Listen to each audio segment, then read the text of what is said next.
মৃত্যুর ভয় যাকে এক বিন্দু দমাতে পারেনি, যার জীবনের আকাঙ্ক্ষায় ছিল শহীদি মৃত্যু, সে ইনকিলাব মঞ্চের মুখপাত্র শরীফ ওসমান বিন হাদি না ফেরার দেশে চলে গেলেন আধিপত্যবাদীদের দৌরত্বেই। যার কণ্ঠকে রোধ করার চির বন্দোবস্ত করতেই নাকি শত কোটি টাকার কিলিং মিশনের আয়োজন সাজিয়েছিল দুর্বৃত্তরা। বৃহস্পতিবার রাতে শত চেষ্টার পরেও সিঙ্গাপুরে চিকিৎসাধীন অবস্থায় তার মৃত্যু হয়েছে বলে জানিয়েছে ইনকিলাব মঞ্চ। ওসমান হাদির ভেরিফাইড ফেসবুক পেজ থেকেও বিষয়টি জানানো হয়েছে। ইনকিলাব মঞ্চের ফেসবুক পোস্টে বলা হয়েছে, ভারতীয় আধিপত্যবাদের মোকাবেলায় মহান বিপ্লবী ওসমান হাদিকে আল্লাহ শহীদ হিসেবে কবুল করেছেন।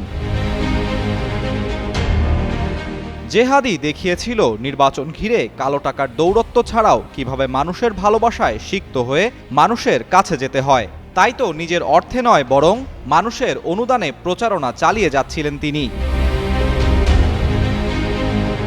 ওসমান হাদির এই অকাল মৃত্যু যে শুধু তার কণ্ঠকে রোধ করেছে এমন নয়, দেশ হারিয়েছে এমন এক অকুতোভয় সৈনিককে যাকে মোকাবেলার সামর্থ্য না থাকায় কাপুরুষোচিত বর্বরতার পথ বেছে নেয় দুর্বৃত্তরা। এমনটাই মনে করেন তার ভক্ত সমর্থকরা। এমন অনাকাঙ্ক্ষিত মৃত্যুর খবরের পর সামাজিক যোগাযোগ মাধ্যম ফেসবুক সহ অন্যান্য প্ল্যাটফর্মে ওসমান হাদির অনেক পোস্ট ভাইরাল হয়।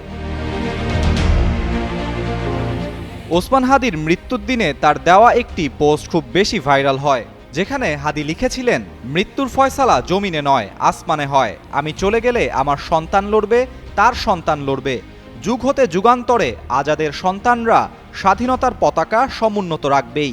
মৃত্যুর ভয় দেখিয়ে লাভ নেই, আমরা তো শাহাদাতের জন্যই মায়ের উদর হতে পৃথিবীতে পা রেখেছি।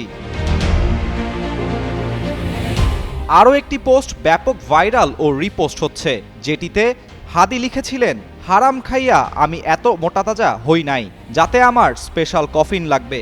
খুবই সাধারণ একটা কফিনে হালাল রক্তের হাসি মুখে আমি আমার আল্লাহর কাছে হাজির হব।